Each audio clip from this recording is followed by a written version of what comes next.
Daugiabučių namų kiemuose sustatyti rūšiuotoms šiukšlėms – stiklui, plastikui, popieriui ir buitinėms atliekoms skirti konteineriai. Tačiau vis dar yra žmonių, kurie nė nesusimasto, kad šiukšlės reikia rūšiuoti ir nesuka galvos, kokias atliekas į kurį konteinerį mesti. Tuo įsitikinome pakalbinę gatvėje sutiktus praeivius. Pasirodo, iš mūsų kalbintų žmonių vos vienas kitas atliekas rūšiuoja. Nerūšiuojame. Nes vis tiek mes žinome, kad į tą pačią vis tiek konteinerį viską mes, kam to reikia, tai vis tiek į tą patį šiukšlyną vežti, man atrodo, patys tie, kai šiukšlės renka, tai vis tiek, man atrodo, jų nerūšiuoja, tai kodėlgi mums rūšiuoti. Kodėl tada visi žmonės yra agituojami rūšiuoti šiukšlės?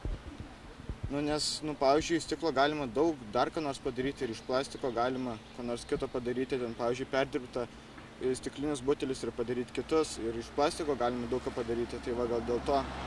O tavo tėvai rūšiuoja? Ne, nerūšiuoja. Nežinau, viską į tą pačią vieną šiukšlinę deda ir viskas, tai nežinau, nerūšiuoja. Ar rūšiuojat šiukšlės? Ne. Ne? Labai retai. O kodėl? Todėl, kad nebūna daugiau tokių. Tokių, kad daug iš karto, ten reikia jau iškart kaupti, atskirai ten maišelius dėti ar kažką. Tai jeigu ten kokie stiklai ar plasmasė, tai ten sumeti, bet taip, kad jau visada taip tvarkingai, tai truputėlį. Gal dar neįauga mūsų tą kultūrą, nežinau, su įpročiai tokie. Ar rūšiuojate šiukšlės? Taip, rūšiuoja. Ir kodėl tai darote? Tai visi taip daro, tam sudėta konteineriai yra. Metam stiklą į stiklą, plasmasę į plasmasę. Kaip Jūs manot, kodėl reikia rūšiuoti šiukšlės? Kad lengviau būtų perdirbti. O į kokį konteinerį metate vadinamosius tetrapakus, nuo sulčių pakelius? Popierius. Kaip Jūs manot, ar jau tapo populiaru rūšiuoti šiukšlės? Gal nelabai dar. Šiaip tai iš vis gal kituose miestuose net nėra to. Čia Druskininkuose tokia naujovė. O Vilniuje nematėte, kad irgi rūšiuoja šiukšlės? Vilniuje yra Vilniuje. Mačiau, aš per televiziją rodė. Bet kituose miestuose dar nėra to. Sakykite, o jūsų visi šeimos nariai rūšiuoja atliekas? Taip, rūšiuoja.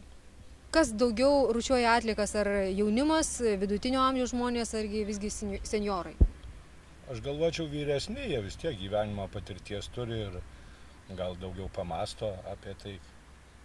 Jaunimas, tai ką, jie mokosi, išmoks kažkada. Tai pas mus nėra kur rūšiuoti. Jūs ne druskininkietis? Taip, vienas konteineris, vienintelis ir kur jas dėti išrūšiavus. Na, o sakykit, nebandėte į atskirus maišelius dėti plastiką į plastiką, o po to į tą konteinerį mesti? O koks kitus, tiek išverčiai tą pačią krūvą. O tada sakykit, kodėl, kaip Jūs manot, žmonės raginami rūšiuoti tas šiukšles? Kodėl? Aš suprantu, kodėl. Todėl, kad, pavyzdžiui, galima kai ką perdirbti. Eina perdirbimai, daug kas, ir stiklas atskirai, ir plasmasė, ir, pavyzdžiui, maisto atliekos, viską galima. Bet, kiek žinau, aš matot, nuo savo name gyvenu. Pas mus yra vienintelis konteineris.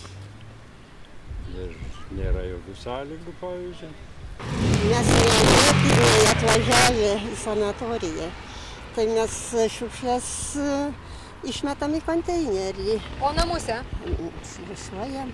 Turim konteinerius, yra mieste pastatyta ir surūšiuojam. Stiklą į stiklą, plasmasę į plasmasę, o paprastas šiukšlės kokios buitinės mes turim konteinerį savo, nuosavą ir ten išvežam. O sakykit, ši tradicija rūšiuoti šiukšlės yra prigijusi ir jūsų šeimos gretose? Na, žinot, tai pradėjo, dabar taip, kaip čia sakyti, reikalauti, jeigu taip galim sakyti, tai mes taip ir darom. Ir vaikus moko jauni tėvai, ir rūšiuojam. Sakykit, prie kokių šiukšlių metate vadinamosius tetrapakus sulčių pakelius?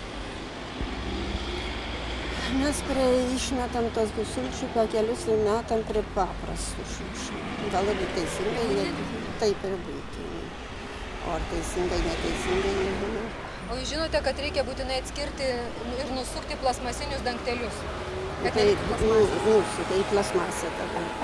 Nes jau plasmasės mes deginam, nieko tai išmetu plasmasą, kad netarštų daugiau. Mūsų kūrybinės grupės kalbinti žmonės pasirodo nesigilina, kada kokios atliekos išvežamos ir yra įsitikinę, kad net rūšiuotos atliekos iš skirtingų konteinerių patenka į vieną sąvartyną.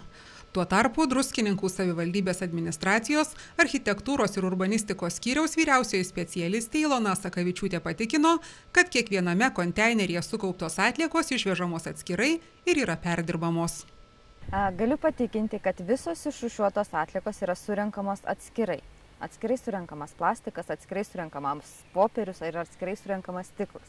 Be abejo, atskirai išvežamos ir mišrios komunalinės atliekos, kurios patenka į sąvartyną. Visos išrūšiuotos atliekos keliauja pas perdirbėjus ir yra naudojamas pakartotiniam perdirbimui. Be abejo, tas pats automobilis aptarnauja skirtingus konteinerius ir skirtingų laikų. Į vieną automobilį, kaip jau minėjau, atliekos nėra pilamos.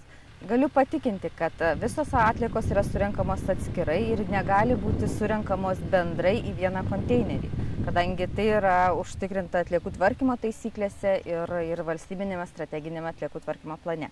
Jeigu kartais pamatėte, kad į automobilį pilami visi konteineriai, prašome apie tai informuoti Druskininkų savivaldybės administraciją.